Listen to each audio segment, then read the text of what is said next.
നേപ്പാളിലേതുപോലെ ഒരു ജൻസി കലാപം ഒരിക്കലും ഇന്ത്യയിൽ ഉണ്ടാകില്ല എന്ന വിഷയത്തിൽ അമിത്ഷായും അജിത് ഡോവലും ഒറ്റക്കെട്ട്. നരേന്ദ്രമോദി ഭരിക്കുന്ന സർക്കാരിന്റെ ഭരണ സംവിധാനത്തിൽ പൂർണ്ണ വിശ്വാസം പ്രകടിപ്പിച്ചിരിക്കുകയാണ് നേതാക്കൾ. ഒരു ശക്തമായ ജനാധിപത്യ രാജ്യമാണ് ഇന്ത്യ. ഇവിടെ ജനാധിപത്യം അതിശക്തമാണ്. അതിനാൽ അട്ടിമറിയൊന്നും എളുപ്പത്തിൽ നടക്കില്ല എന്ന് കേന്ദ്ര ആഭ്യന്തരമന്ത്രി അമിത്ഷാ. മാത്രമല്ല, ദേശനിർമ്മാണം ജീവിത വ്രതമാക്കിയ യുവാക്കളാണ് ഇന്ത്യയുടെ കരുത്ത്. നേപ്പാളിന്റേതുപോലെ അല്ല ഇന്ത്യ എന്നറിയണം. ഭാരതത്തിൽ ഭരണം നടത്തുന്നത് ജനങ്ങളാൽ തിരഞ്ഞെടുക്കപ്പെടുന്ന പ്രതിനിധികളാണ്.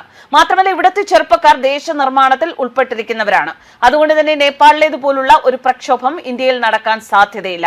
മറ്റു ചില കാരണങ്ങളും പല മാധ്യമ പ്രവർത്തകരും രാഷ്ട്രീയ നിരീക്ഷകരും ചൂണ്ടിക്കാണിക്കുന്നുണ്ട്. അതിലൊന്നാമത്തേത്, നേപ്പാളിൽ അഴിമതിയിൽ മുങ്ങി കുളിച്ചവരായിരുന്നു നേതാക്കൾ എന്ന ആരോപണം തന്നെയാണ്. ഇത് ഇവിടുത്തെ ചെറുപ്പക്കാരെ രോഷാകുലരാക്കി.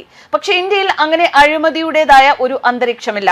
നേപ്പാളിൽ ഭരണത്തിന്റെ അധികാരത്തിന്റെ തലപ്പത്തിരിക്കുന്ന പലരുടെയും മക്കൾ ധൂർത്ത ജീവിതമാണ് നയിച്ചിരുന്നത്.